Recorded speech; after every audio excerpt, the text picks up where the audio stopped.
अगर आप चाहते हैं कि आपका बोगनविला का प्लांट सर्दियों भर अच्छे से ग्रोथ करता रहे और गर्मी आते ही फरवरी आते ही भर भर के फ्लावरिंग करता रहे, तो अभी आप इस पे कुछ काम कर लीजिए।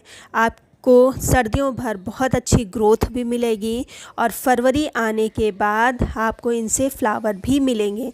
फ्लावर उसके पहले भी आते रहेंगे, लेकिन मैं फरवरी इसलिए कह रही हूँ क्योंकि उसमें पूरा प्लांट फ्लावर से भर जाता है। बहुत गजब की फ्लावरिंग होती है अगर आप इस समय कुछ काम कर लेते हैं तो। सबसे पहली बात, बोगनविला एक परमानेंट प्लांट है, हार्डी प्लांट है, फुल सनलाइट में चलने वाला प्लांट है। टेम्परेचर अगर 50 डिग्री हो भी जाता है तब भी उसमें बहुत अच्छी फ्लावरिंग करता है। देखिए, आप इसकी बोनसाई भी बना सकते हैं, रेगुलर ट्रिमिंग करते रहिए, ये आप अपने में ही बोनसाई बन जाएगा। ये मेरा प्लांट देख रहे हैं, ये मेरा सबसे पहला प्लांट है, लगभग 5-6 साल पुराना ये प्लांट है। इस पे पत्तियाँ कुछ आपको कम लग रही होंगी क्योंकि इस समय पतझड़ का मौसम है और पत्तियाँ येलो होके झड़ चुकी हैं, लेकिन फ्लावर तो दिख रहे हैं और हवा के कारण कुछ फ्लावर भी फेड हुए हैं। तो सबसे पहले तो अभी आपको क्या काम कर लेना है, सबसे पहले तो देखिए फ्लावरिंग आ रही थी लेकिन मैंने सबकी कटिंग कर दी है। कटिंग करने के इस समय फ़ायदे ये रहेंगे कि सर्दियों भर ये नई ब्रांच निकालेगा और ग्रोथ करेगा।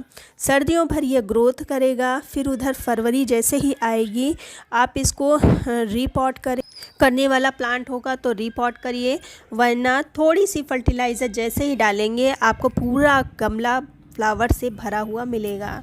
तो अब मैंने ये कटिंग शाम को की थी और इसमें काफ़ी मोटी मोटी ब्रांचेस निकली हैं, तो इन ब्रांचेस को फेंकना नहीं है। आप मेरा ये प्लांट देखिए, ये प्लांट मेरा कटिंग से ही लगा हुआ है। देखिए कितना अच्छा और कितना मजबूत नया प्लांट। अब यही प्लांट अगर नर्सरी से लेने जाएंगे तो कम से कम 80 या 100 से कम नहीं मिलेगा। कटिंग से आप बिल्कुल फ्री में ग्रो कर सकते हैं। छोटे से प्लांट में भी फ्लावरिंग आनी शुरू हो जाती है, लेकिन कटिंग इस मौसम में ऐसे नहीं लगेगी। कटिंग लगाने के अपने तरीके हैं इस मौसम में।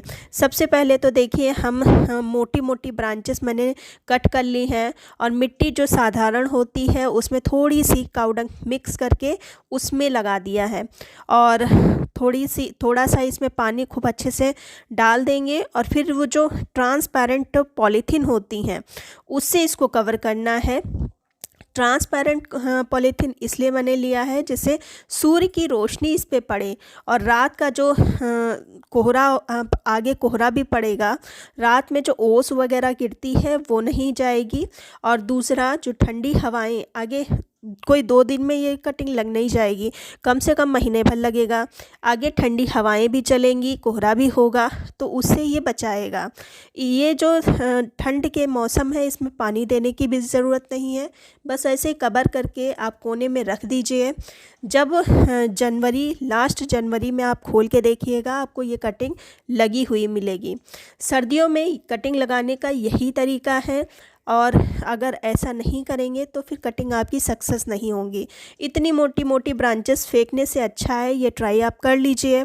दूसरा, अगर इसमें फर्टिलाइज़र की बात की जाए तो देखिए अगर आपका प्लांट रूट बाउंड है तब तो आपको पूरी मिट्टी से बदलनी पड़ेगी और उसमें खाद पानी डाल के फिर से लगाना पड़ेगा। लेकिन मैं इस समय रिपॉटिंग नहीं करती हूँ, मैं उधर फरवरी में करती हूँ। साल में एक बार मैं रिपॉटिंग करती हूँ और 6 महीने के बाद मैं खूब अच्छे से इसको फर्टिलाइज़ करती हूँ।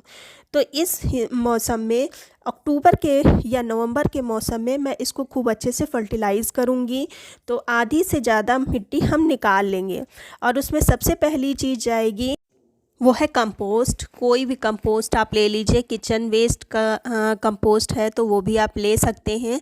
काऊ डंग मैंने लिया है। जो दूसरी चीज़ है ये है सरसों की खली और इसको मैंने थोड़ा सा क्रश कर लिया है, पाउडर फॉर्म में बिल्कुल नहीं है, बस थोड़े सा क्रश मैंने किया है, केक फॉर्म में मेरे पास था। तीसरी चीज़ जाएगी ये है जो रेड पोटास होता है वो। यहाँ पर मैं रेड पोटास फ्लावरिंग की उससे नहीं ले रही हूँ। रेड पोटास का काम एक और भी होता है, ये प्लांट की इम्यूनिटी को बूस्ट करता है। आगे सर्दियाँ आने वाली हैं, ठंडी ठंडी हवाएं चलेंगी, उससे प्लांट को प्रोटेक्ट करेगा। ये 3 चीज़ें मैंने अभी ली हैं और सर्दियों के लिए ये बेस्ट फर्टिलाइज़र है। सरसों की खली से प्लांट की रूट को थोड़ा सा गर्माहट मिलता रहेगा, सर्दियों में हल्की हल्की ग्रोथ भी करता रहेगा प्लांट।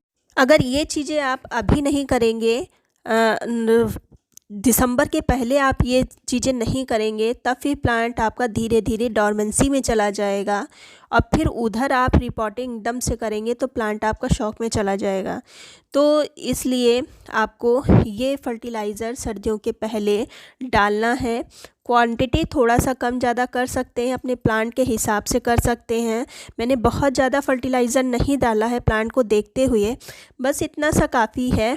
और इसके ऊपर से हम मिट्टी जो मैंने निकाली थी वो हम डाल देंगे इस तरह से। और मिट्टी अगर आपका बहुत ज़्यादा ड्राई है तब तो पानी दीजिए, और वरना पानी मत दीजिए। सुबह के टाइम जब धूप अच्छी निकलेगी, मिट्टी मुझे सूखी लगेगी, तभी मैं पानी दूंगी। ओवर वाटरिंग से प्लांट को, बोगनविला के प्लांट को बचाना है। बहुत अच्छी ग्रोथ करता रहेगा सर्दियों में। सबसे ख़ास बात अगर बोगनविला में कही जाए तो वो है धूप। जितनी अच्छी आप इसको धूप दिखाएंगे उतना ही तेज़ी से ये ग्रोथ करेगा। पानी कम दीजिए।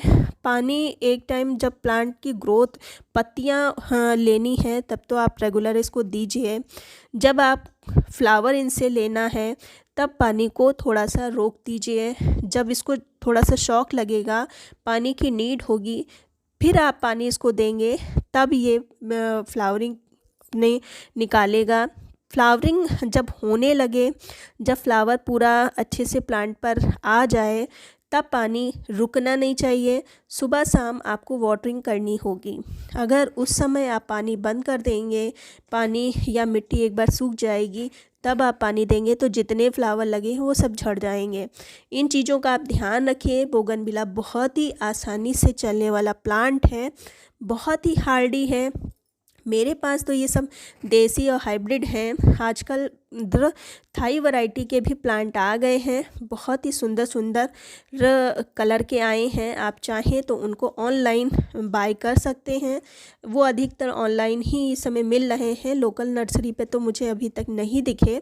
लोकल नर्सरी पर अगर दिखेंगे तो मैं उनको ज़रूर लाऊंगी। उम्मीद करती हूँ वीडियो अच्छा लगा होगा। अगर अच्छा लगा है तो लाइक कर दीजिए, सब्सक्राइब कर लीजिए।